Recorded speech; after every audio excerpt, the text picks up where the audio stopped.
I'm 5 minutes late. It's fine. And the reason for that is that I decided to put your everyday of today. So I had to take it. And so there you go. I don't know if it's of today because we are in different time zones, speaking about space. Uh, for me, it's of today, but maybe for you, it's of yesterday. You're only 6 hours ahead of me. I know, but it drives me completely nuts because it is quite a difference. 9 p.m. It's still 9 p.m. on Wednesday for you. It's still Wednesday for me. Yeah, yeah. But I Well, went to that the brings, MoMA, and that was like super interesting because I just oh, was good. able to go and just walk around it with no agenda, no bullshit. It was actually on my birthday, so it was like super nice. That's Super. nice. That's Yeah. nice. Um, so that brings me to a question, which was not my first, but it was like my last almost. Today, I read an article, and it was very, in a way, weird, but also coinciding with what you always say. There was a quote by somebody called Kidiba Irina, a financial manager of something, a crypto company. And she basically was saying that the future is when NFTs stop being just associated to art and they get more widespread and common. And as if this phase of this association between digital art and NFTs is even, I mean, slowing things down in terms of universalizing the use of NFTs. No, it's not slowing things down. It's more so that it's the lowest hanging fruit in terms of this use case for this technology. The other things that I believe NFTs will eventually become used for, we don't have those things built. We don't have a way for your car to come with an NFT and a system. It's more like you could sell a car with an NFT, but it's like, okay, great, who gives a shit? Right. Versus if we had if everybody and we all had like a standard for how NFTs are attached to cars, then you could just have a database of NFTs and you could basically have a database of cars. And so it's one of these things where it's not so much that it's slowing it down. It's just like these other use cases are not built yet. Right. So it's So, sort of like it will take some time for these more utility-based use cases to get built. right. But you've always said that, even since our first interviews, you said Well, it's only it was, been 1 year. I mean, yeah, think about like 1993 internet to 1994 internet. an enormous difference. Well, there's some difference, No, but I think there again, was. I was around at the time. I remember, but but but they seem small now. But what I mean is, you've always said that this technology of blockchain smart contracts will be used widespread in the future. And it is quite normal that things start in the field of art very often. I mean, Jules Verne, he wrote about submarines. And who? basically, Jules Verne, the novelist, 19th century novelist, but Leonardo da Vinci, basically invented the helicopter, but Sure. and so on. So it's quite normal. For me, it's normal to think that things start in art and then they continue in society later. But I did find it interesting that she was basically saying as soon as we can move on, and that kind of coincides with what you were saying. But can I ask you, what would be the purpose to have a car attached to an NFT? I mean, why is that a better way?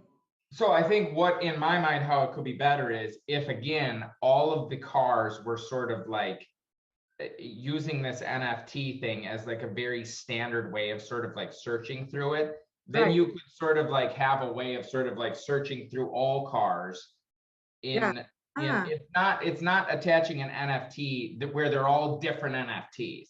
It's more so if you had a standardized way of like this is a car and it had all the metadata was all standard for all of them, then you could just search through a bunch of cars. And the other thing is if you had the car, it would be like easier to transfer the like ownership that it's like, okay, whoever has the ownership versus now you got to have the title, you got to go down to the DMV, da, da, da, da. There's a bunch of like bullshit. So it's like, it's more so like paperwork things. that it would be like in terms of like just infrastructure things. This again isn't like the like sexiest, most like, is this gonna like revolutionize cars? No, but it's just like a incrementally better system than the like patchwork of bullshit we have now. Yeah, but that brings me, I mean, I'm deviating from a sort of order of things that I wanted to talk about, but it brings me to the question of the relationship between the physical part of Human One and the smart contract that Ryan Surer owns. In other words, I keep going back to this question all the time with you, but as time goes by, you kind of change your answer. So I find it interesting. So I'm going to ask again. I mean, you complexify and articulate more your answer. So when I ask you, where is the artwork in Human One? Is it in the smart contract at all? Is it in the physical object in the space at all? Is it in the video files that come from your studio? Well, I think a little bit, yes. Is it in the past files that were there or not? What gets bought and sold when you sell Human One or when he sells Human One? And is the physical part, it's not exactly the same as saying an exhibition copy, because an exhibition copy, the whole thing is there as an exhibition copy, not just a piece of it is there as an exhibition copy. So it's a little different from that. And then I always ask you, is the money, which corresponds to numbers, which corresponds to audience and attention, part, and social media, part of the artwork or not? And I've always, as a person who loves Joseph Beuys and the concept of the social sculpture, I've always thought that it is part of the artwork, but you've not really thought that. And then as the so that's, I was going to go on and more, but so my question is, where is the artwork? And so if you buy, so this is a 27-part question. I know. Okay. I know, but starting with what you said about the car, the car and the NFT. If I sell the car, I sell that NFT and there's an object that goes with it. Here, that's not right, because you could also probably rebuild the screens and still have the video part as separate. I mean, it's more complicated. So I would like to know what your answer is now. In my opinion,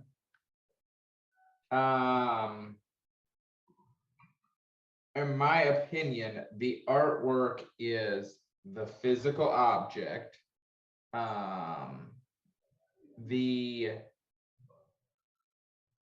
It's kind of like all of those things in a way, because it's a little bit of the smart contract, because the smart contract allows us to continue to change it.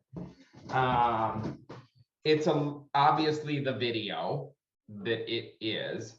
And it's also obviously the physical object to a degree too. So in my opinion, it's all of those.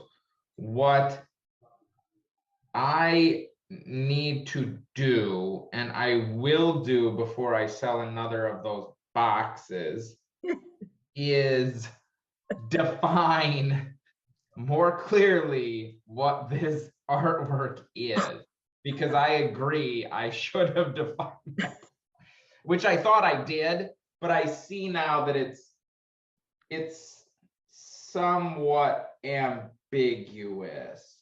I mean, to be honest, the whole idea of an exhibition copy to me it feels a little cheating. Right. Yeah. That's true, but that's how one. Do people do that a lot? Yes, of course, but it descends from conceptual art in a way. And that's where, and I see this piece as, I mean, to be honest, I think it is a little sort of like conceptual in my mind, because what you're also buying when you're getting that, as long as I'm still alive, you're getting a commitment that I'm going to continue working on this piece and that the piece is not finished to me. And so it is conceptual in that way to me, that it's sort of like you're getting the idea that I'm going to continue participating in this thing and that I'm doing that to show that this is a dynamic piece of art. I understand, but I want to go back to that exhibition copy and cheating. Now, I don't think we're exhibiting an exhibition copy in Rivoli, even though we did not insure anything for $29 million. Because why am I sure that I'm showing the work? I'm sure I am because I have the courtesy in the label, and the label has the smart contract. That was very important to me. So what is being loaned to me is that smart contract, and that smart contract is part of the work. What do you mean that smart contract being loaned to you? Well, the label says Human One 2021, and then it has the smart contract under it, and then it says courtesy Ryan Zurer. So fundamentally, in terms of conceptual art, I am borrowing the original work because I am borrowing the smart contract. That makes the difference, a huge difference. And it has to do with trust and achievement of loans. I Well, mean, you're not actually borrowing the smart contract because for you to actually, so it's not even the smart contract. For you to actually be borrowing that, I would need to give you the NFT. no, because that would be a gift. No, that would be a loan Of what? of the NFT. But wait a minute. The smart contract, well, here we have a debate. So the smart contract is kind of what is used to sort of like, it's kind of like the rules that sort of like govern how the NFT sort of like work. The smart contract, and so the smart contract and the NFT are two separate things. Oh, for God's sake, this is driving me crazy. So what is the NFT then? The NFT is the token that was sort of minted from the smart contract. So the smart contract is sort of like a set of rules that basically said, okay, we're going to make this NFT with these rules, and here's the ways we can change it in the future. So the smart contract kind of like governs, there's actually sort of a couple things here. There's wallets, there's smart contracts, and there's sort of like NFTs. NFTs are sort of minted from smart contracts. So people write a bunch of code and it's sort of like, okay, here's going to be the metadata in the in the token, in the NFT. And then they execute, they execute a function, which is like a set of instructions in the smart contract to mint the NFT. That actually creates the actual like NFT thing. So the smart contract and the NFT, those are two separate things. It's very complicated, and it's very complicated. And did I tell you about the people who locked $35 million in a smart contract? No. So you get this shit wrong. People, there was a project. Tell me again, though. I vaguely remember. Yeah, there was a project about, I don't know, 2-3 months ago or something like that. And again, because of this shit, if you screw up, there's no undo, there's no, oh, I'm going to call tech support and see if they can get this sorted out. No, you're fucked. And so programmers screwed up and they locked $35 million in a smart contract, which they will never be able to get out. That money is basically just deleted. It's gone. And but so it was not minted in an NFT. Not minted. It's sort of like it's locked. It's kind of like it's locked in the smart contract controls that money. And so it's locked in a place where nobody can ever get to it. Okay, now you're complicating things. I want to simplify them again because I'm translating for the traditional art world. Right? You don't really need to understand this stuff fully. Even I don't understand it super fully. Okay, because it's sort of like there's a lot of nuance and there's a lot of things, but yeah, but you don't really need to understand it. Okay, but I just want to, because I'm here in outer space, with these pictures of the black holes and nobody knows what the hell that means, really. I want to go back to the issue. Now, when I borrowed Human One for an exhibition, it was extremely important to me to be able to borrow it from the person who had purchased, I mean, I'm not going into the details of if there's more than one person or not, but purchased it as an NFT.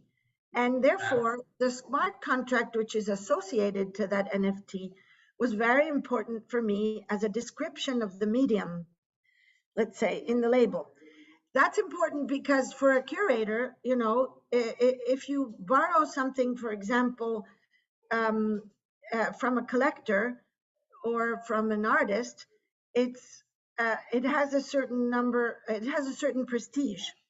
If I go out and take a copy off the internet of a video and I didn't even tell anybody who has the rights on it of any sort, that's like a fake exhibition. That's like the immersive Van Gogh, you know?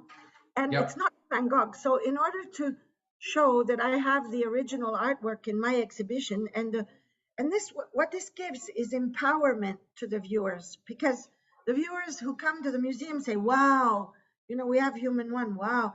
And I'm in front of this digital artwork, which is the digital artwork.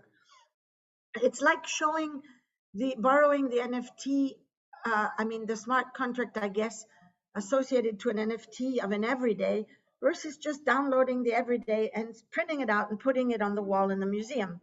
Yes. So for me, this was the proof, let's call it the proof, that it was legitimate art curatorial practice, that I borrowed the artwork. And it was all connected with that smart contract, being able to put it in the label. That's why I went through so many. Well, it's part of it. There were two things. For me, the other is working with the artist. When you work with the artist, it's legitimate. When you work without the artist, like through the gallery or through a collector and not the artist, it's not a real exhibition unless the artist is dead. Sure. So what makes a contemporary art museum important compared to another one, another museum, is working with the artist. It's like a proof of that there's an intellectual and cultural relationship going on. Even better if you're premiering a work, a new work, you know, for the first time. So I agree with all that, and yeah. I think it's just, it's more so, it's kind of a technicality that it's sort of like I don't know that I would have put, like, I'm trying to think, and I don't know how most places do this, if they're like actually having the token move for the exhibition. How do you move a token? You just transfer it. Like But they that's could like have, and I believe they could have, I believe there's a way, and maybe I'm wrong on this, but I believe there's a way that you could, maybe not, that you could transfer it in a way that it's sort of like it transfers to your wallet, and then you have the NFT, which I don't know that this is totally necessary. You have the NFT, and then you can prove that you're the only person who is in possession of this because you have the wallet in you have the NFT in your wallet. And then it's sort of like, if your shit gets hacked, he's gonna lose that fucking thing. But it's also then you really have it. Yeah, but that's not borrowing, that's gifting. No, it's borrowing, because it's just like, again, that is the way, if you want to really sort of like be like, I am the only one displaying this thing, that is what you actually have to do. He would have to give you the NFT, transfer the NFT to you, then you have it in your wallet, similar to a painting, where if that painting, somebody breaks into the fucking museum and steals the painting. Would you like some wine? I'm gonna drink. What's up? Wine. If somebody breaks into that fucking museum and steals that painting, you're gonna have some answers. You're gonna have some collectors to answer to. You would have the NFT in your wallet, and then you would give it back to him at the end of the exhibition.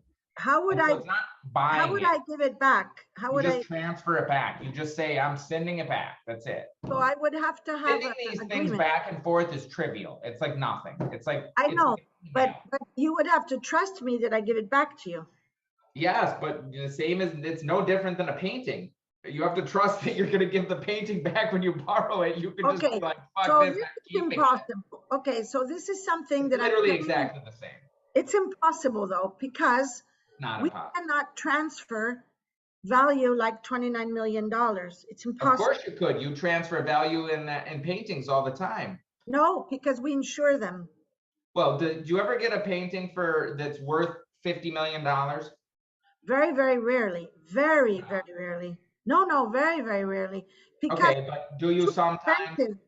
I mean, most paintings, I don't know about, here we get back into the numbers, but most very, very good paintings, even by dead artists, are way below that. I mean, Francis Bacon is a very rare Okay, case. sure. The value of Maybe 50 million's a lot, but okay, let's say 5 million. 5 million, yes, of course. You insure it Well, 5 million, but we would not be able to cover the costs of the whole museum for like 5 years to pay the premium of the 50 million NFT. So that basically makes it nonsensical to do that. Now, I can tell you that when we show media art, we never do that. So no museum in the world would do that.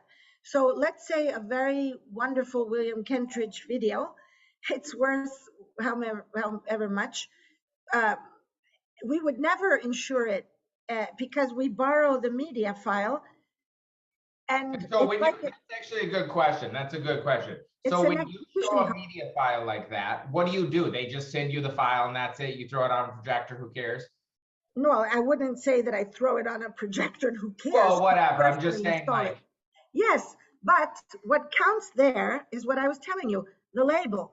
When the wall museum label, if it says collection of the artist, it's valuable that I'm showing it. If it says lent by MoMA, we've borrowed videos from MoMA and we send videos to other museums. It says collection of Castello di Rivoli. So what's in the label gives it authenticity, sure. not the fact of having paid the insurance company, for the market value of the video work. So I agree. that's I that agree. right, and that is actually um, the trajectory of media art. I mean, unless the object is unique, like a Namjoon Pike broken monitor, unless the object is one and unique and never can be replaced. So it has to do with the intention of the artist, Well, to be honest, that's how I intend Human One to be. I don't intend Human One to be like these exhibition copies and it's all over the place and whatever. That was mostly just because it was sort of like, if we wanted to do the thing right now, that's what we needed to do. But I envision it to be like the one in Christie's, that is the fucking one. And so it's sort of like, that's kind of where we're well, from. that's a problem. So what you're saying is that the physical object that is at Christie's, the physical object is the artwork as well. That's in Christie's, and there's only one. It's only ever in one place at one time. There's only Yeah, but we one of worked them. that out. But we have worked that out in the art world. We're not stupid. So when we borrow the original video of, say, a William Kentridge, you have to borrow one that actually exists. If it belongs to MoMA, it is one. MoMA only has one. If they're lending it to us, they cannot lend it to anybody else. The fact that there may be 3 of the same work of William Kentridge in 3 different places is not because they're exhibition copies, which they are not. It is because that work is editioned. It's 1 out of 3. So And if see, you in have, my opinion, that system is actually much flimsier and more based on faith than the whole NFT thing. Because with the NFT thing, you can prove very clearly who has the copies by sending the NFT. And there's no, like, in that instance, you are trusting MoMA and you're yes, trusting all these people to be like, to not just magically produce another copy of this thing. yeah, but they Versus don't. with Yeah, but they NFTs, don't. there's no trust. It's sort Yeah, of but like, do you have the NFT? If you I have the know, but NFT, you can show the work. not about trust. I mean, It if you is about buy, trust. not exactly in our world, because if you buy a work, like you buy a William Kentridge, you have a certificate of authenticity. If that work is editioned in 5 copies, say 1 out of 5, 2 out of 5, 3 out of 5, 4 out of 5, 5 out of 5, by the way, the 1 out of 5 is worth more in the market than the 4 out of 5, although it's sold at a lower price, because the first edition sold is usually at a lower price, and then the third edition and the fourth edition cost more. So Not only do you want to be the first museum to acquire it, you also want to have that prestige of having the lower number in the edition. So when they send you the work, do they send you the certificate of authenticity? Well, no, they don't send a certificate. Absolutely not. But we So borrow. there you go. Then what is the artwork? The artwork is, well, no, that's why I'm trying to figure this out. I think there is a difference. I don't think you need to send the certificate, because in the case of William, the artwork is not the certificate. The artwork is the video, and the certificate certifies that there are only 4 or 3 or 2 or 1 legitimate copies, and that's it. So if I don't write courtesy MoMA, or I don't write courtesy the collection of the artist, I might be pirating it. So for me, it's all in the label. It's all in the label. You know, nobody needs, if I wanted proof, But let's say in that instance, you are trusting that they still have that certificate. of course, but if I did, putting in the label that you have the right to do this, you are trusting that they didn't do it to 3 people. That's actually the problem. I'm not only trusting, no, I'm not only trusting, there's a loan contract and they sign the loan contract. If they're lending something that they don't have, they're breaking the law.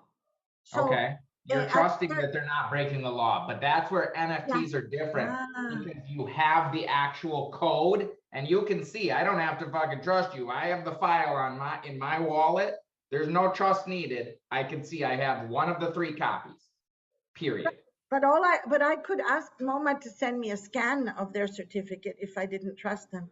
You could, but you have to, again, trust that they're scanning the paper and they didn't just do that with 3 other things. I promise you, you're trusting them. Yeah, I understand. Okay, I think we got somewhere here.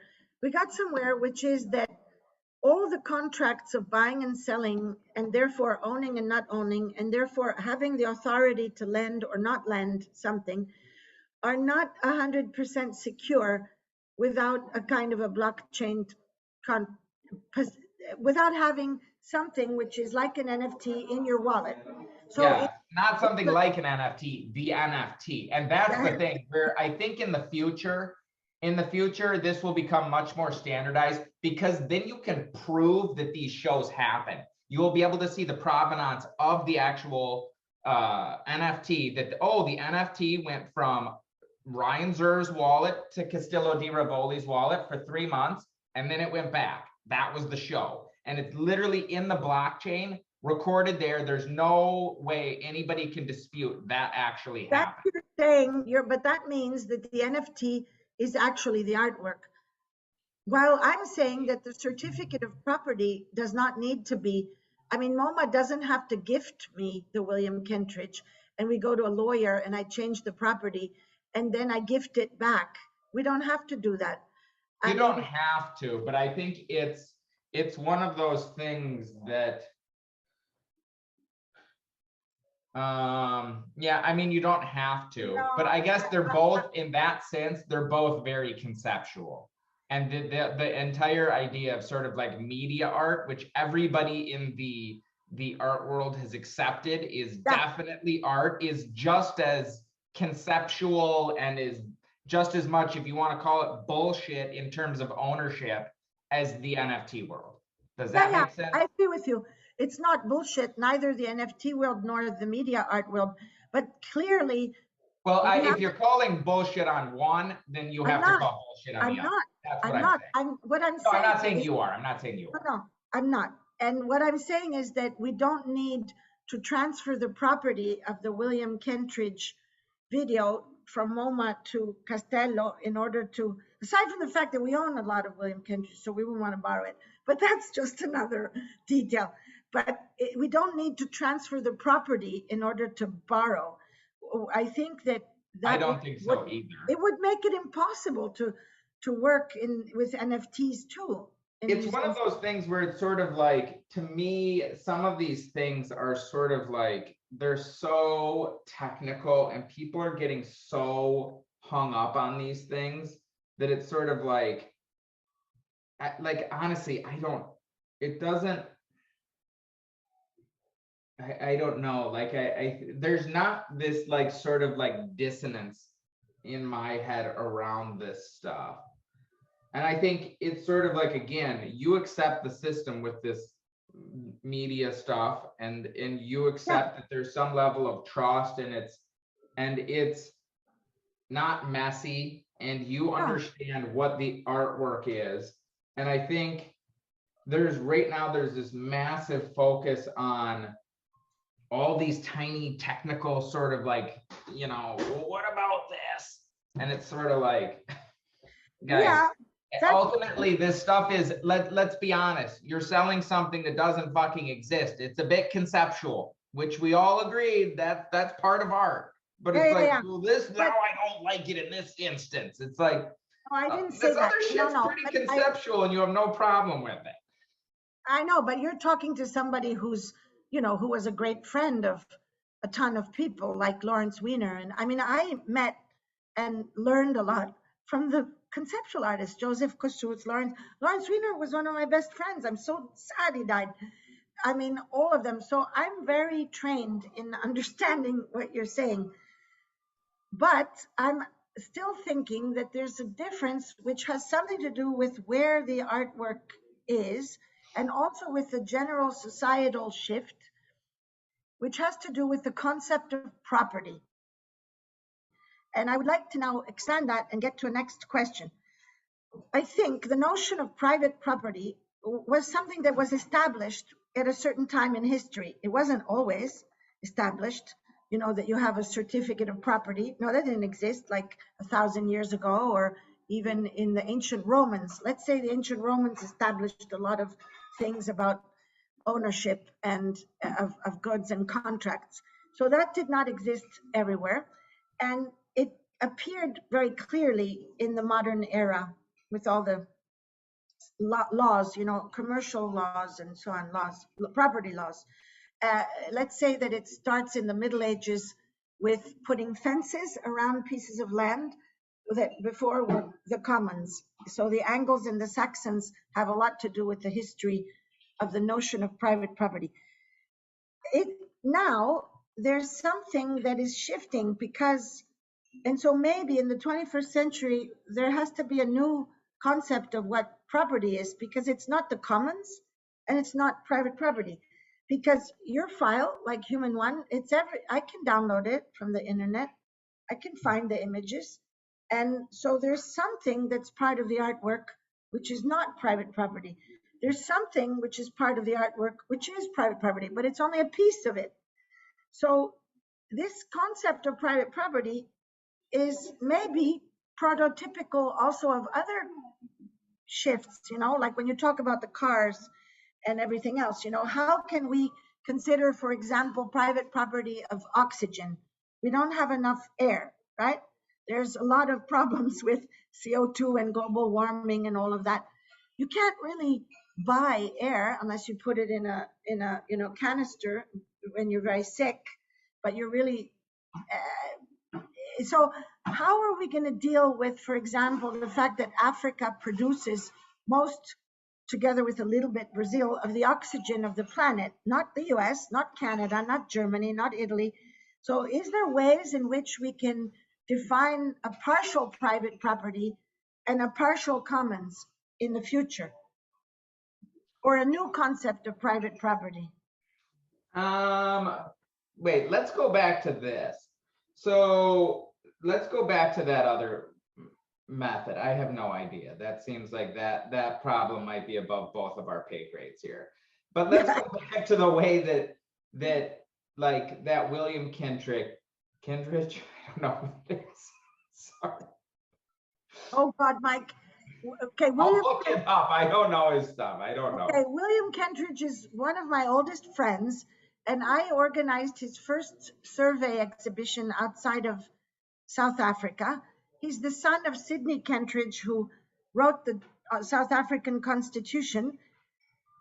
When he was very young, he saw a lot of things happen because his father was a lawyer and his mother was a lawyer, anti-apartheid and so on. So he came to the fore with these charcoal on paper drawings, which are a stop motion animation where he erases and draws on the same paper. And he never understood whether he was documenting, because he started by wanting to document a drawing, because if the drawing became ugly, he would at least have a trace of how it was when it was good. So that's how it started. But then in the end, he never understood if the drawings are made for the making of the film and the artwork is the film, or if the film is a documentation, of the reverse. So in this kind of uncertainty where you don't know where the artwork is quite, he became very well known and maybe was one of the most important artists in the 1990s and 2000s, and was in the Documenta of Catherine David in 1997, and now works with Marion Goodman. And anyway, I adore Okay, so that's I adore lots of very good artists. I will look up his stuff. That sounds super interesting. So is his stuff on YouTube? Yes, because he worked this out. He worked out that he makes the video, which is in an edition of, say, 3+2 artist proof or whatever. And then he also retains the rights to distribute it freely for educational purposes to anybody. But you're not showing the artwork, you're just doing a screening. And for that part of his work, he has copyright over it, obviously. So he can ask you to pull it off of someplace. So we do have museum quality, high resolution image videos, which are the ones of the artworks in the museums or collectors. And then there exist compilations, DVD compilations or whatever you can download of all his works, because he likes to distribute them freely. And those are much lower resolution. So, okay, so they're slightly different. They're lower resolution online. Gotcha.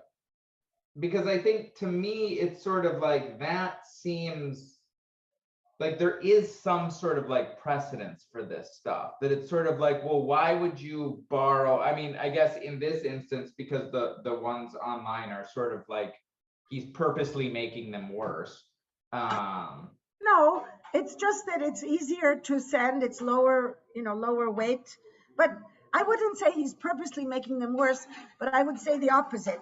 He's purposely getting the museums and the collectors to have the best possible quality. And he doesn't think that in a school or in a, watching on your, on YouTube, you need to have such a great resolution, because you can't even. You still could. It would be very little work for him to upload the best version to YouTube. So he's purposely making the YouTube version lower quality.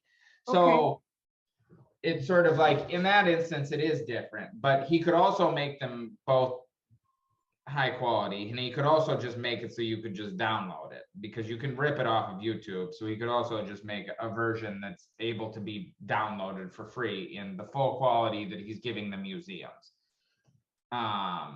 So it's sort of like, in that instance, it's very similar to an NFT of, why would you buy it when you can just get it online? You know what I mean? In terms of the like sort of like arguments with a lot of the sort of like media art, I feel like. But in terms of, I don't know, this stuff with sort of the, and in that instance, like, I don't think there isn't this like people aren't bothered by that. I think people are actually way more bothered by the fact that this is attached to crypto, which they don't like and don't trust, for some pretty reasonable numbers. And they also do not like the aesthetics of this art, because it is not the aesthetics of art that has come before. And as is customary, anything new, those aesthetics, they say, are fucking shit. And so I completely agree with you. And that's why I'm interested in your work, because it is a different aesthetic. That's what happened with everybody. Like Andy Warhol, soup can looked awful to an abstract expression. Actually, have you watched the thing on Netflix? I just started watching it. Yeah, I watched it, of course. I haven't seen. I'm only half. Don't tell me how it is. No. Don't ruin it. No. I once sent you a photograph of him before he had his wig, and you didn't even recognize him. He looked a little bit like you, but now I don't want to fetishize. I have many questions. Can I just pass to the next one, which is connected to this one? Okay. The second one Wait, then was, I have a question. okay. Do you want to ask it first or should I ask my second one? Let me ask one first. So how did things kind of there's actually two questions. Actually, I'll just ask the one. So I saw something and I didn't read it. I didn't read the article, but there was some article, and I should have fucking read it, that was talking about Italy with like the government stepped in with some like NFTs with museums. What was that? That's very important. France has already done it. It's very important. They did very well to do it. They're copying France, where my friend Christer Kohn, he runs all the museums of France, and he is a very intelligent person. He comes from contemporary art originally, and the French government realized that the copyright laws are not well written in order to address the NFTs and Sure. issues of property and so on, that it's like for an older historical period. Sure. So there were many, maybe museums, and this was also copied in Italy, many museums that own work that already exists, like, say, the Mona Lisa in the Louvre, and that we're thinking of fundraising by NFTing images of those works in public museums.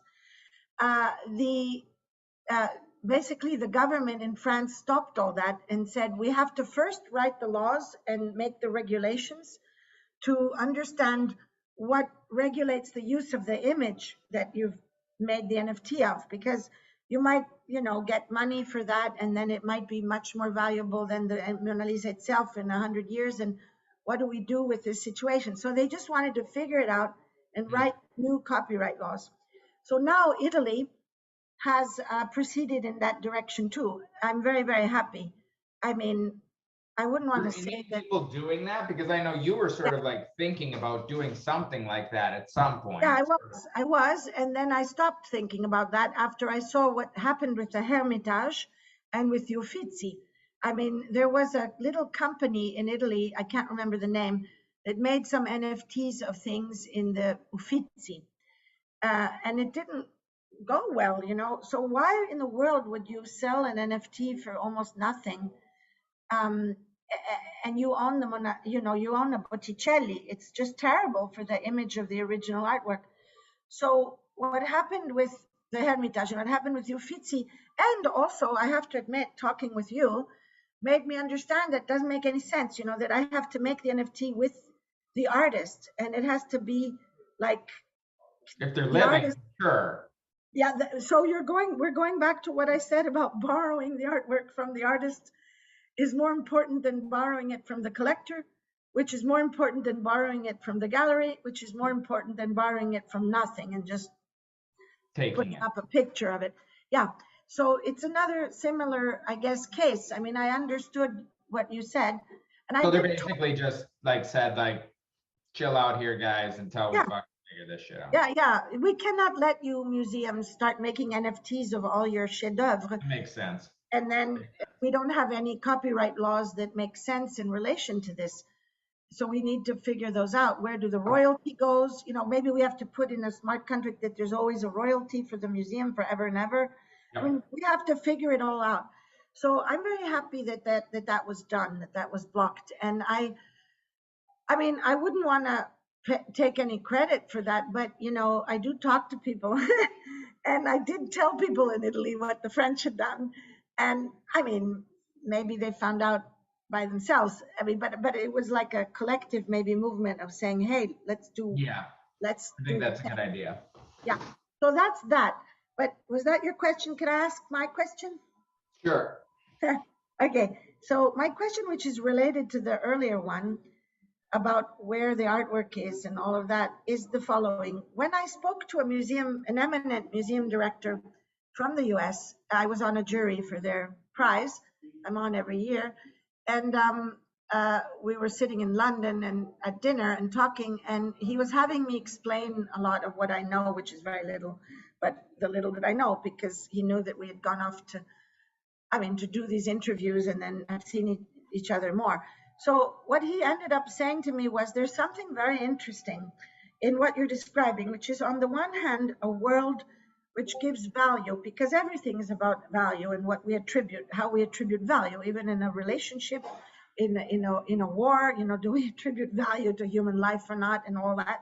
So the interesting thing is the contradiction between, on the one hand, value having been given to the openness, to the sharing, to the community, to the 2.5 million followers, to this like attribution of value to no gatekeepers, to all of that against the elite. And then on the other hand, this world which is very conscious of like a small, like not small, but of being part of a hermetic circle of secrets, like, a connoisseurship, let's say, connoisseurship of technology, of how things work, of what wallets are, of these what do you call those chat rooms, and that you call them something.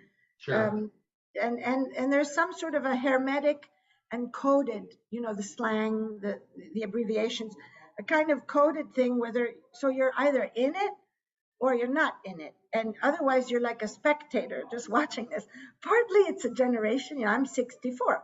So I don't feel humiliated that I don't understand anything and I don't have a wallet and I don't mint things.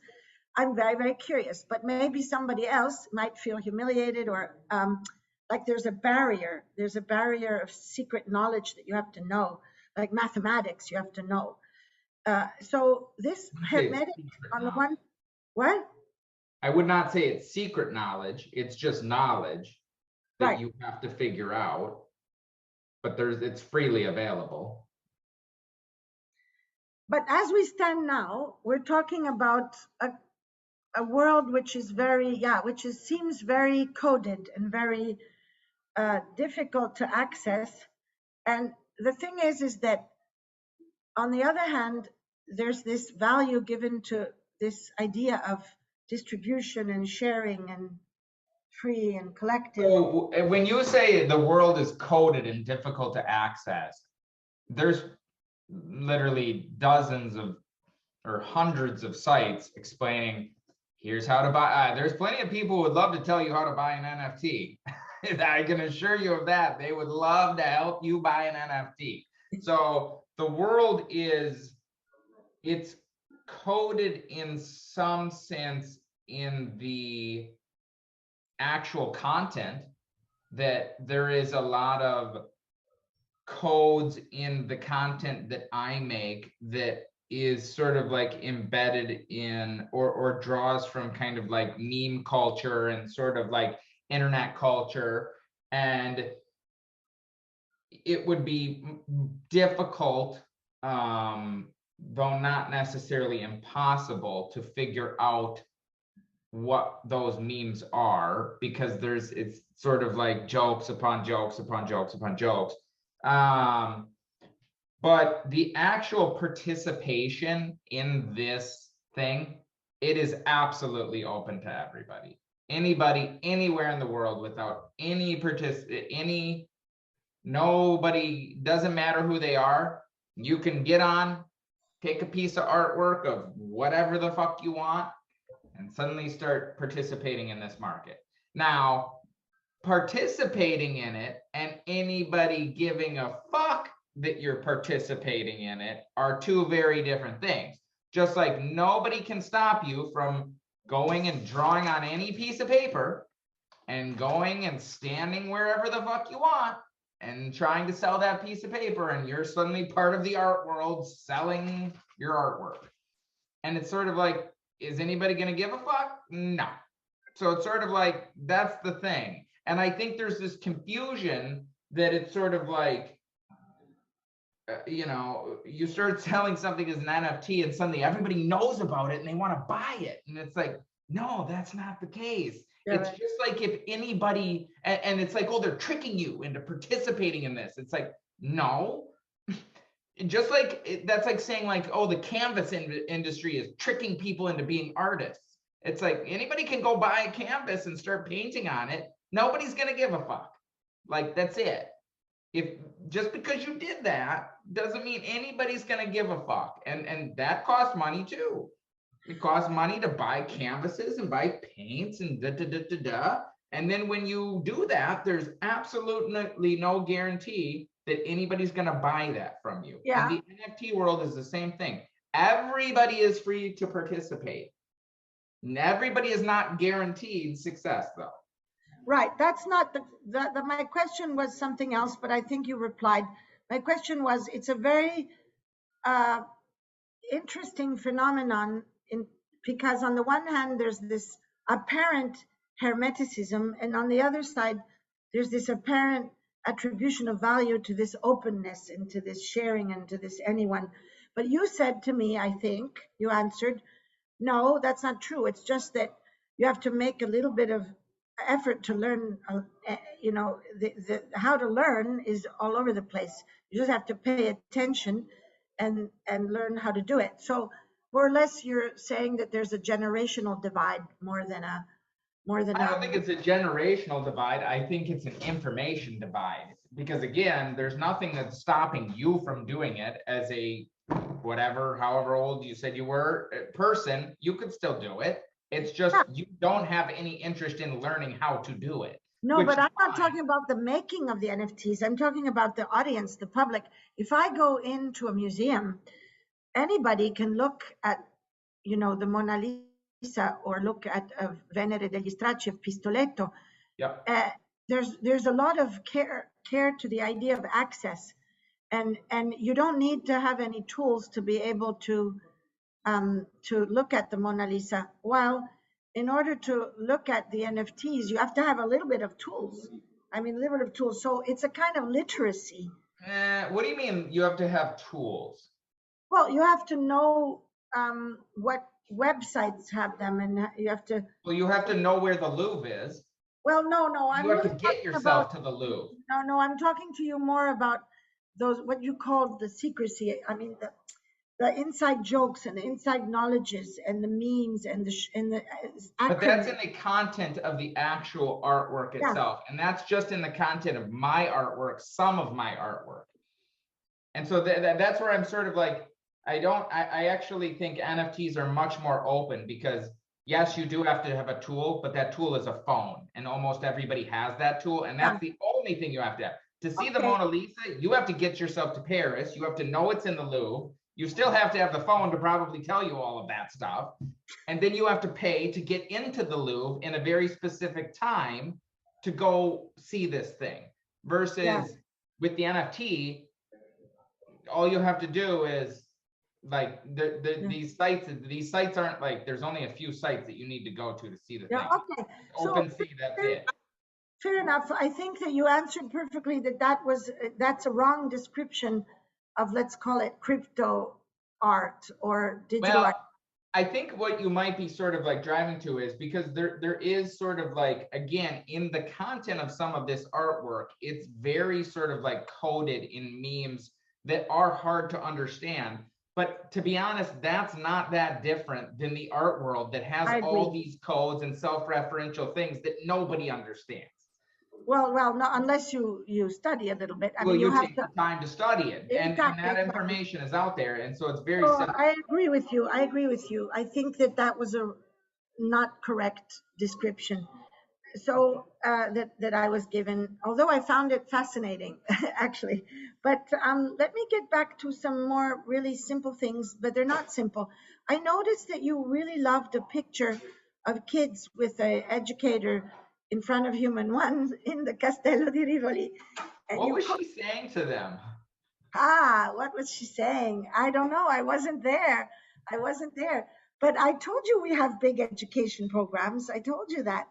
And it's true. I guess I wasn't sort of like thinking. I think when I saw the visual of a bunch of kids sitting in front of it, to me, that was like, oh, that's great. That's but why did you like that? I mean, what does it mean to you? I know that your wife is also a teacher, or was a school teacher. You do have two small kids.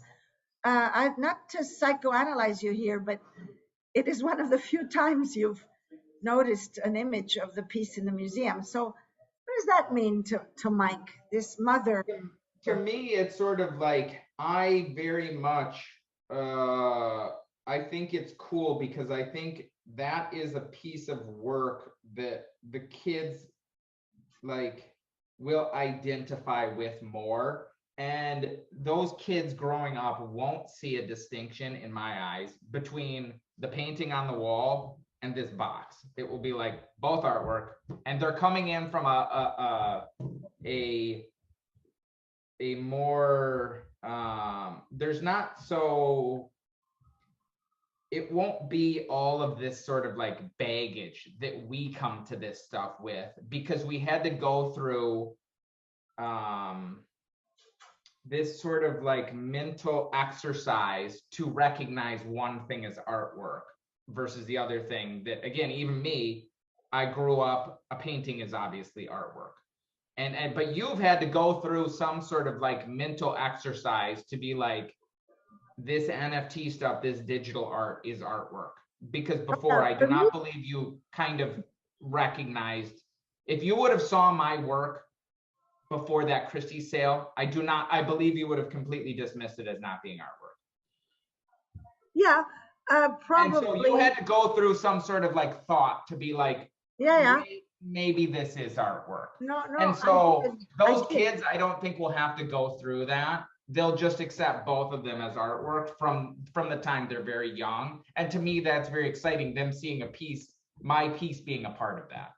Right. So you're thinking in a way like a child in the future, or like an adult in the future.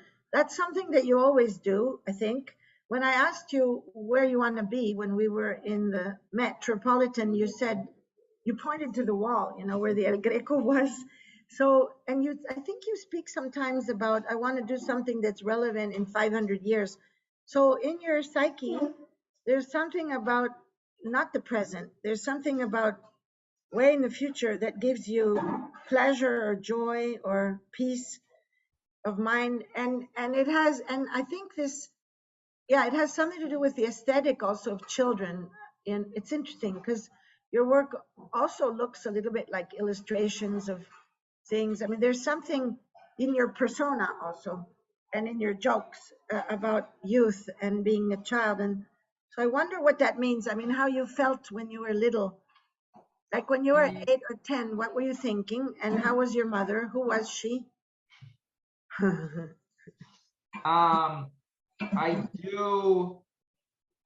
I do think a lot about very far in the future and how people will perceive my work and how people will perceive artwork in the future.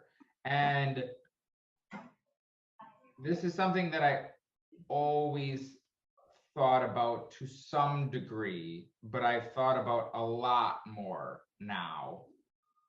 Especially, I thought about it more now, learning more about the past and sort of like what has made some of these ideas stick around over hundreds of years. Why do people care about this painting?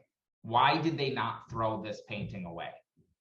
Because, again, a long enough time period, it's all going to end up in the fucking trash. And sort of like, maybe not all of it, but a lot of shit ends up in the trash. And just because a museum collects it, of course, it gets a de-ascension and then it fucking ends up in the trash. And so to me, it's sort of like, how do you into storage in the trash? No, we don't throw anything in the trash. We only throw into the storage because we believe. I hate to tell you, that shit's gonna end up in the fucking trash. At some point, you will be like, eh. No, the opposite happens.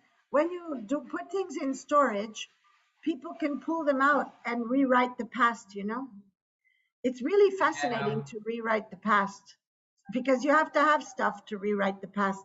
Things that weren't important in the past, they become important later, and you have to have that. I mean, that happens all the time. If they had thrown all the Shakespeare out when they thought Shakespeare was shit, which they did in the 1700s, then we wouldn't have Shakespeare. But in the 1800s, they thought it was great again.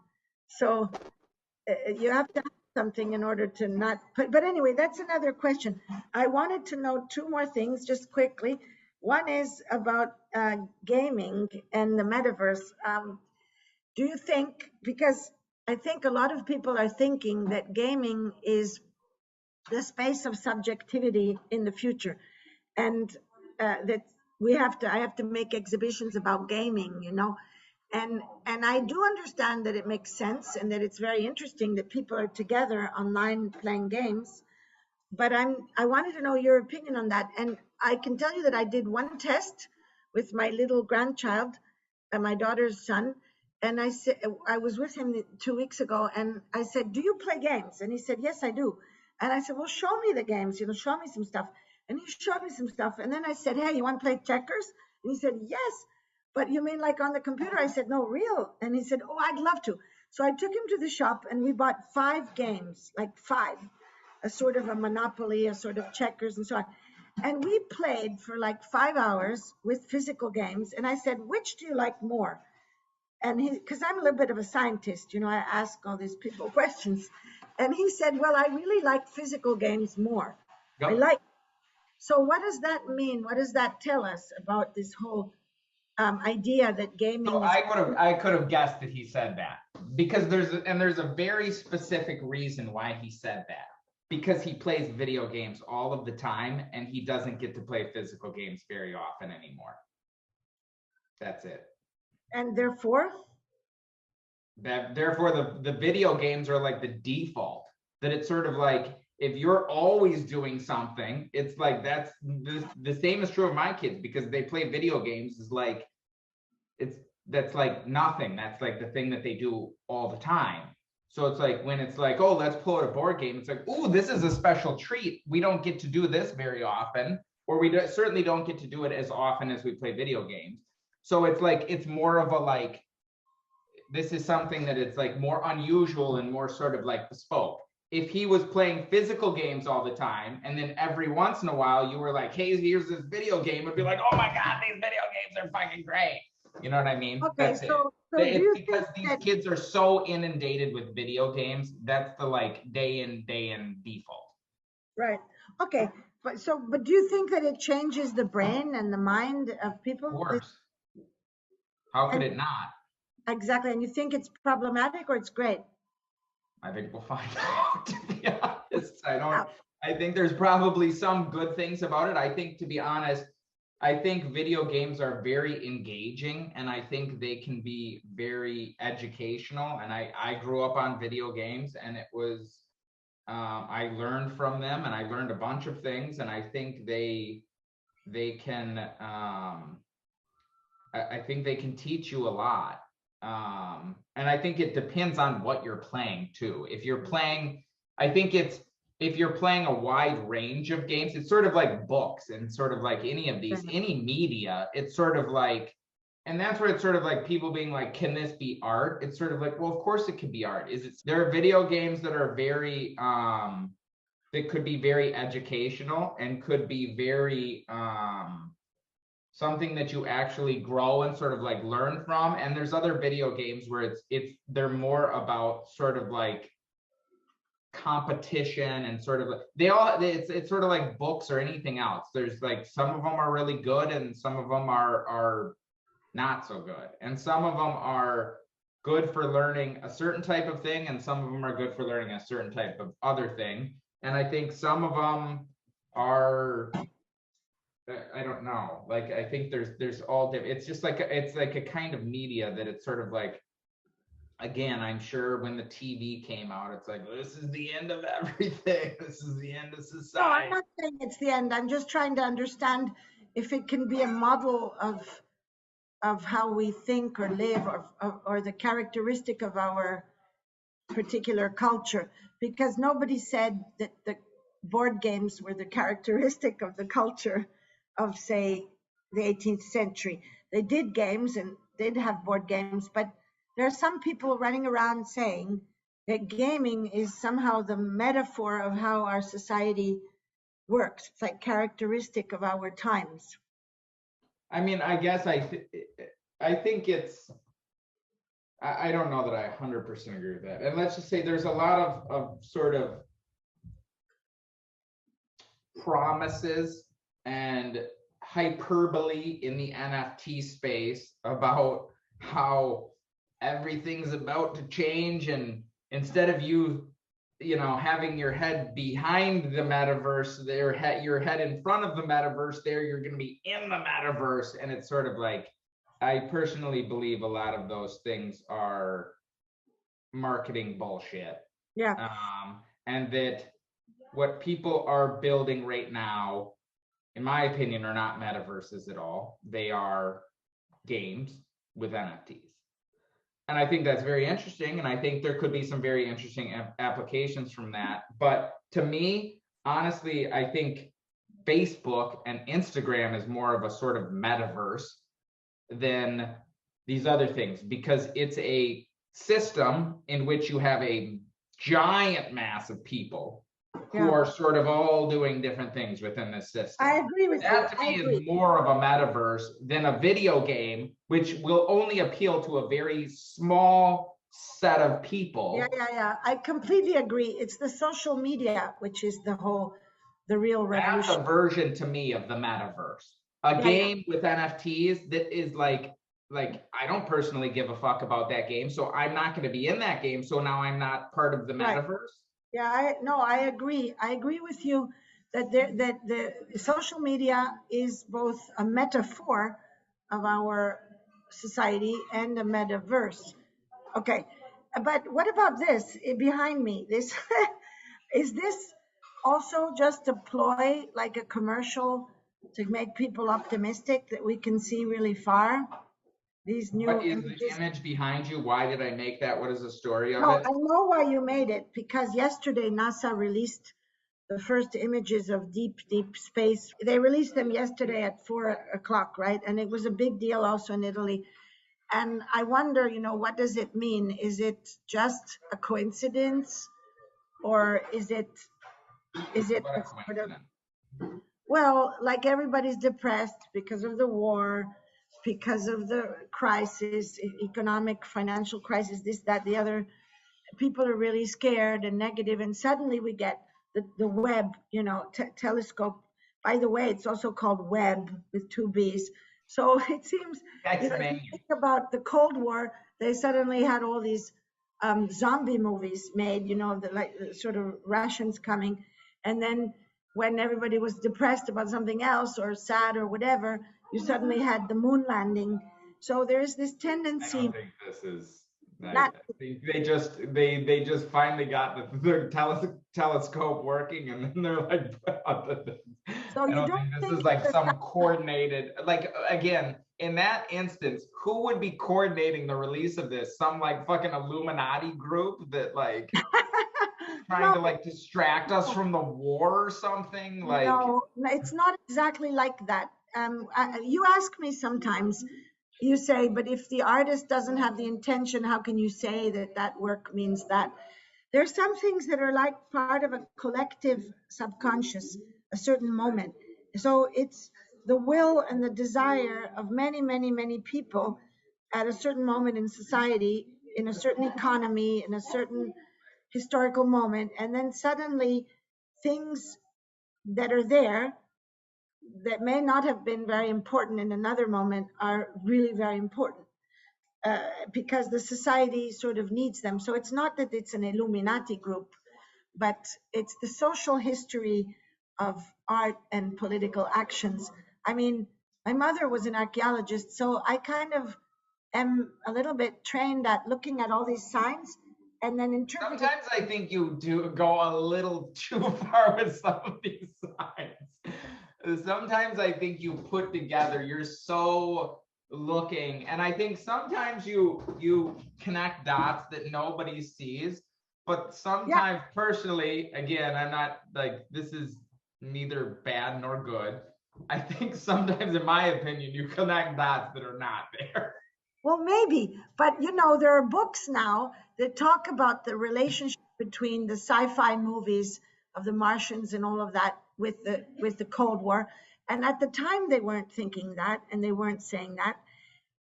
So I think that the fact that in history, often historians or sociologists or anthropologists, they look back and then they see things that the people at the time didn't see. So I'm trying to see our time from the future.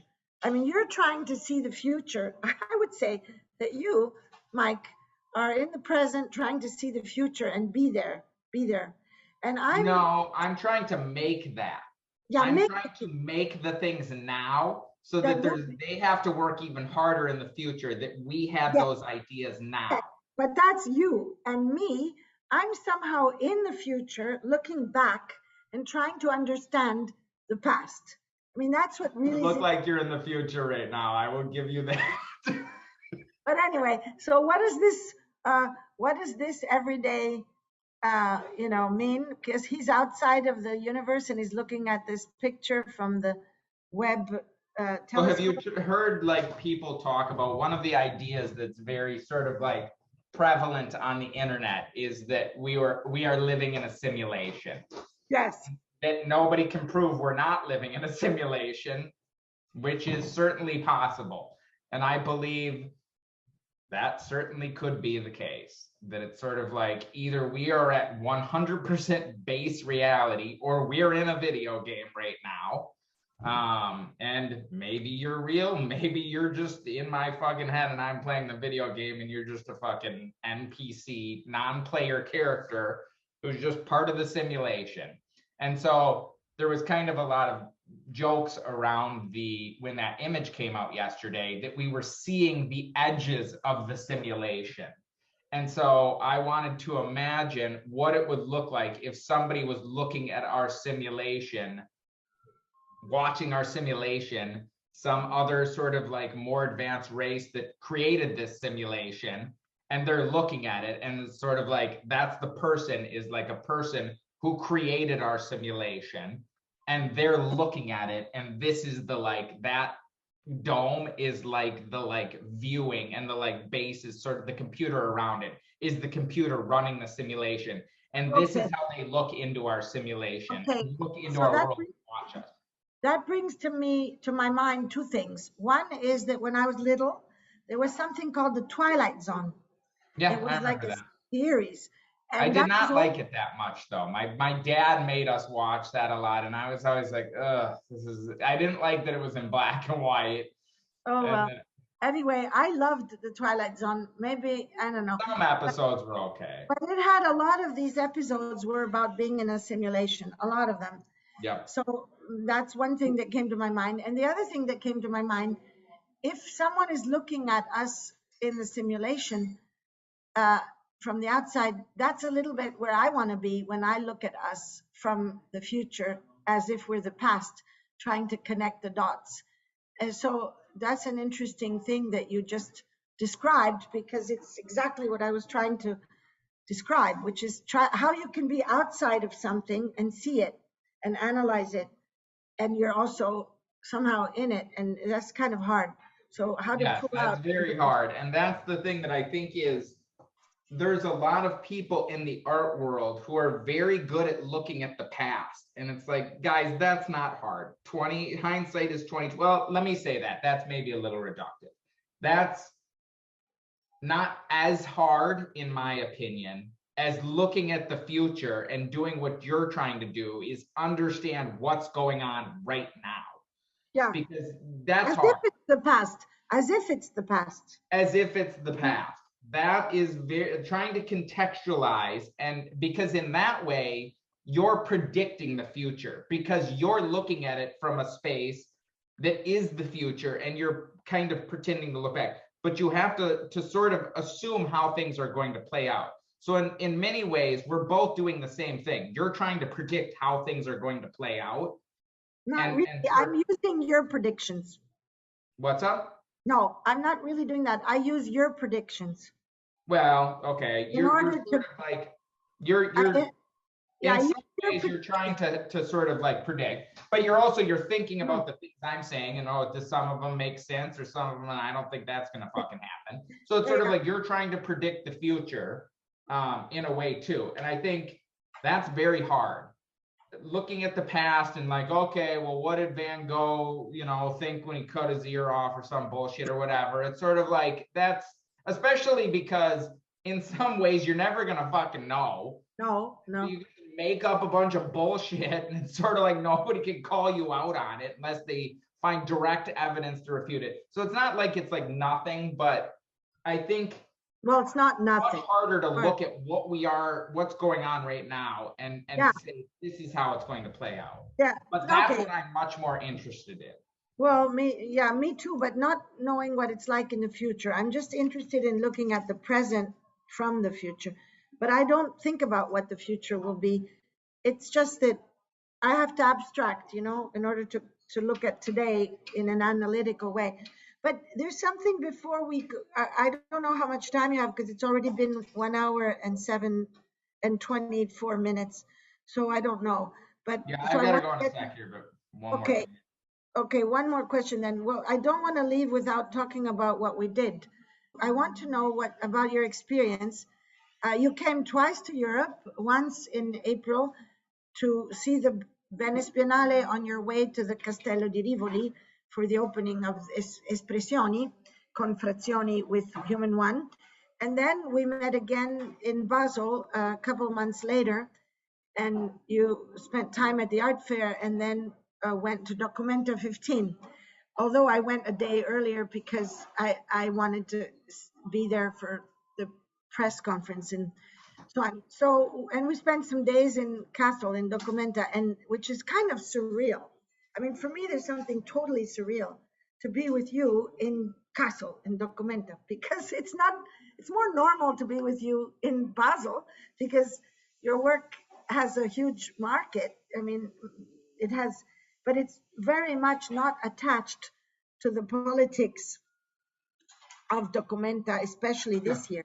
I went, to be honest, I was very back and forth throughout looking at that.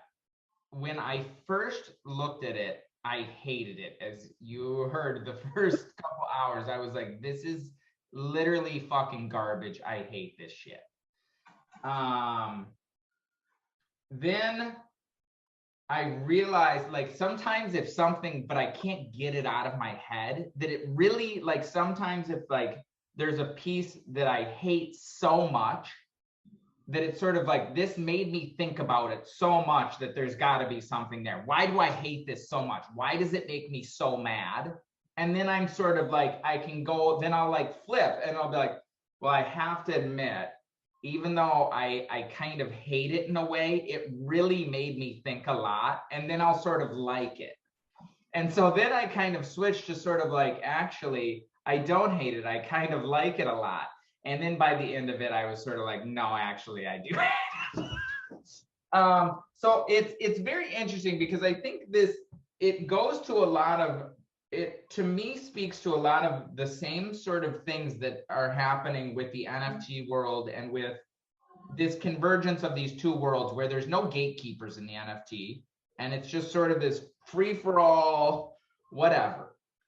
And I think this Documenta was somewhat trying to bill itself as like there's no gatekeepers. The gatekeepers of Documenta temporarily assigned new gatekeepers. And those gatekeepers were Rugen, I can't even say it, whatever. Those, Ruan Gruppa. What is it? Ruan Gruppa. Ruan Gruppa.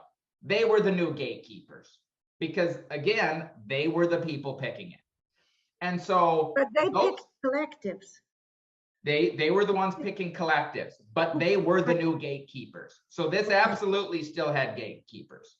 It was just they kind of allowed these people to be the gatekeepers for this year. And so then this group selected a bunch of people. And in my opinion, the quality of many of the artistic ideas that I saw from that method of gatekeeping was low. I did not see much work that I thought was very strong in terms of the amount of original artistic ideas that were being put forth, in my opinion. And I think it made me paradoxically appreciate gatekeepers more. And I said something at the very beginning of this, before I saw any of the show, to you. And I said, and I don't remember, I'll have to look and see what you answered. I said it, you can look in the chat. I said, do you believe this Ruin Grupa is worthy of the honor of this thing? Because in my opinion, they were not. They had not done enough work to the point of somebody like you, who has a very strong history of curatorial. Yeah, but I disagree with you. I disagree. I really do. I'm going to Disagree how? interrupt you. I'm going to interrupt you because when I was nominated to do the documenta in 2009, everybody was saying, who the hell is that? Why did they nominate this person who's they almost never heard of? I mean, I had done things in art, but I was not famous. I mean, I shot up to #1 in that art review, Power 100. But before Documenta, not so many people in the, let's say, power of the art world had seen the Sydney Biennial because it's far. And not many people had seen my work at Castello. So I remember those accusations, why, who is this? And then at the end, it was this snowball, of success. So I do believe in giving the chance to people who are not necessarily famous, or it's not like you have famous. It's more like they've put in the time. Like, you were already at least a museum curator before this. Yeah. That this group was not that. And when I tried to find any sort of like, okay, what have they done before this to sort of like, am I like missing some? I could find very little. Yeah, but they did it in Indonesia, and this whole politics of this documenta of the people who chose Ruang Grupa, like Charles Eschi and others, they wanted outsiders who are not part of the gatekeepers of the official art world, and they also wanted to shift, to another part of the world, which is not the global north, and give it a go, So, and I don't even think it is important to them whether there is worthy artworks in it. I think the important thing was the idea of these collectives and just making the most important show in the world without necessarily any art, just with a lot of creativity, let's say, without necessarily art, run by collectives and sharing. That was like a statement. It's like a conceptual curatorial statement. But I agree with you that I see a similarity with your world, because did you think that the quality of the actual artwork that you saw there was high? The point is, I'm not answering that. Yeah, no, I think you just answered my question there. No, but I'm not answering because it's like somebody asking me, and they do you think the quality of the actual CryptoPunks is high? And I try to say no, but that's not, I say to them, I don't want to answer because it's not about the individual image of the CryptoPunk.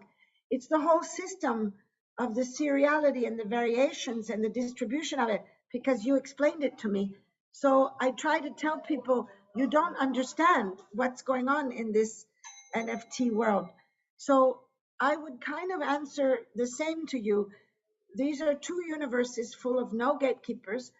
And what they wanted to do in Castle was a kind of an image of that. It's like as if you take the NFT art world and you give it to somebody who does a documenta where they intentionally want to bring in a lot of crap and a lot of good things, but a lot of bad things, because they're saying this is what the NFT world is. But sort of, to me, there's two different things that you're talking about. You are speaking to the concept of the fair itself. Yes. And I'm speaking to the product of what that produced. And so to me, you keep speaking to the concept of the curators of it. Yes. And I'm speaking to, Okay, that's great. But in the end, what did this produce? And so Well, in it the end, produced it's a, sort of like I'm looking at each individual artwork in the show, and it was sort of like I get the concept of the people at the very top. And there's a lot of focus on, oh, they were so sort of creative to do this, whatever. And that's fine. But then at the end, did this produce? I'm also looking at it as like, okay, that's an interesting idea from the people at the top's perspective. But then in the end, did this produce a show where the actual artwork in the show was strong? In my opinion, it did not. yeah, well, I might agree with you, actually. And I don't remember very much individual works except for, That's a good point. You don't even remember very much individual works. yes, that's true. Except for I really liked in the Documenta Halle, that group from, I think it was Dhaka in Bangladesh, that you actually referred to in your NFT on the day that you visited Documenta. There was the Campbell Soup one. Oh, And yeah. that was referencing this collective from Dhaka in Bangladesh that did all that strange kind of shop with all these sculptures of daily life objects. I think that was a good project, actually, in the way that it conflated the idea of these little terracotta or whatever they were sculptures and the idea of the shop.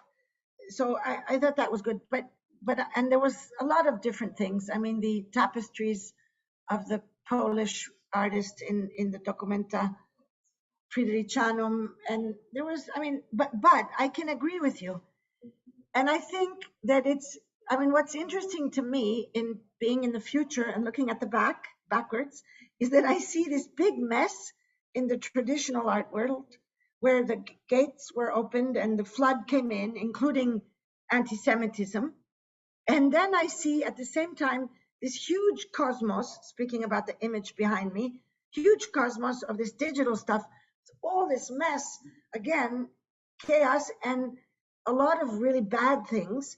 And then suddenly, there might be some really interesting things. Like I come across you, or your work, or Pac, but overall, I see these two kind of floods, and funnily enough, they happen at the same time. I know, and it really made me sort of like think about it really, and that's why I kept going back and forth, that it's like, oh, there's no gatekeepers, and then it was like, wait a second, yeah, there is gatekeepers, and then it's like, and then it was sort of like, oh, but it's this sort of more democratic process where they're sort of like bringing in all these people who normally wouldn't have this sort of like chance. But then it was sort of like, yeah, but in the end, what they produced kind of blows. Why did I get very fuzzy here? You keep getting very fuzzy, but the cosmos is wonderful. I don't know why this isn't focusing. So it's one of those things where I really kind of went back and forth a lot, and sort of it made me realize that there is a time and place for some sort of like curation and some sort of like contextualization. And I think it needs to be somewhat of a balance, I guess, in my opinion, that it's sort of like there's neither system is the right system solely, in my opinion, that there needs to be some sort of like recognition of sort of like or some sort of like democratization of the process. But then also I think there's still value to people who are truly experts and can and sort of can see what are stronger ideas that I think that are legitimately new ideas. I understand what you're saying, and I think one could summarize saying that it's the dilemma of what do we do with collective intelligence? You know, when does collective intelligence become collective stupidity? And what, And I think there's, yeah, exactly. I think there's a lot of like, right now it's very much like, well, if we just get more voices, then it's going to be a better outcome. And it's like, I don't know if that's necessarily true. And again, I look to, we had a lot of people vote in our last election, and we voted for Donald Trump. And it's sort of like, so I don't, not 100% true. More people equals better. And I think that's something that to me is I think that the idea that that is true is sort of narcissistic, and that everybody's an expert, that it's sort of like, well, you know, my voice on this thing is just as valuable as anybody else's. So the more, you know, me out there in terms, when I say me, it's like each person is just as, like, nobody's smarter than anybody else. And it's sort of like that, it's sort of like, so if we just get a bunch of all of us, we're all fucking geniuses at everything. And so if we just pool all of our ideas, we'll have the most super genius outcome. And it's sort of like, I don't think that's true. I think there are people who can know more about certain subjects than other people, and we should probably listen to those people. Do you know what I mean? yeah, I do. Anyway, is there anything that we missed that you wanted to say, I think we're good. I we think should? awesome. Take it Okay. easy. Have a good night. Ciao, ciao, Bye. ciao. You too. Bye. Bye-bye.